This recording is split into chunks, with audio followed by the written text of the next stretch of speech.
I've mentioned several times worth and dignity.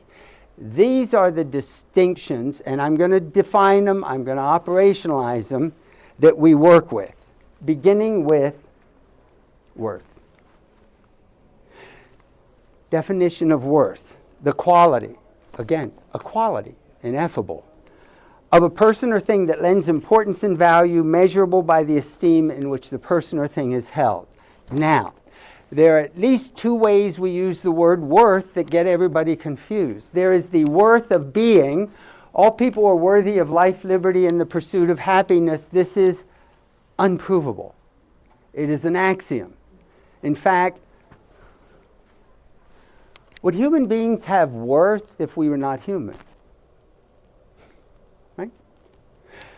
The answer to that is as enigmatic as the question or the answer to what is the sound of one hand clapping?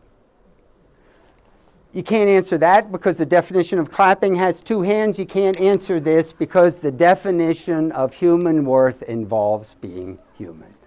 We will be talking about worth as an experience of being defined as self-worth, operationalized as, in each of the CBT domains, self-confidence, self-esteem in the domain of thinking, self-competence in the domain of doing. Each of these has been psychologically researched and measured.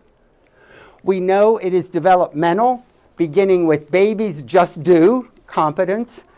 3 to 4, they start to get aware of their emotions more. 5 to 7, the brain myelinizes, it speeds up. We develop self-confidence, we become Superman and Batman and Wonder Woman, right? And then only gets integrated as the experience of self-worth in late latency, okay? We've also identified shame is not just a feeling. Shame is the experience of our total being of damage to self-worth, because shame makes us feel unworthy. Dignity. The quality, of course you would expect, the quality of being worthy of esteem or honor. Dignity is about honor. Now, the whole world, there are books and books about dignity, and they all do two things. They use dignity as a noun, something we have, and they confuse dignity with worth all the time. It's really a problem. In this whole approach, we do not use dignity as a noun. Dignity is an expression of what is it that we honor most about being human in each of these domains. And in the domain of thinking, what we honor most is reason, right? Beginning with our capacity to make choices. Through experience, it gets extended socially as wisdom. In the domain of thinking, feeling, what do we honor most? Who are you going to ask? You're going to ask the Dalai Lama. Compassion, beginning with empathy, because we have language, we have mirror neurons, we have an incredible capacity for empathy. And this expands to, oh, you can't even see that. I didn't realize we were cutting off. Oh, nope, that's the system. Expanding to caring and justice in the social domain.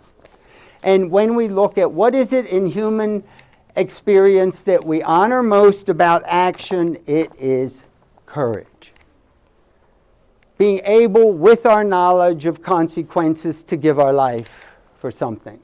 It begins with honesty with self and others. The foundation of social reality extends socially to giving and generosity for human flourishing. We don't quite see that there. And as with shame, we've learned that guilt is not just a feeling. Guilt is the total experience of damage to human dignity. How do we know that? What happens when you feel guilty? I should have made a better choice with reason.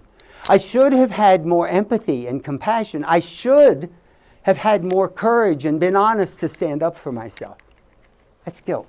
Damage to all of the experience of dignity. So, why are these two distinction so important. When we strengthen self-worth and dignity and process the way we've learned to process it, something happens. There is a spontaneous opening to spiritual experience. Now, lately I've had to add another arrow because psychedelics open the spiritual core first. And when you look at the research on psychedelics now, they all get to self-worth and dignity from the psilocybin or MDMA ecstasy experience. So we're talking about the same spiritual core that we're still trying to understand, but what we know is that it's real. So getting back to the order, we've got CBT framework, self-worth, dignity. We empower self-worth and dignity. It opens up a whole new level of awareness we refer to as the creative forces or creative openings. Why?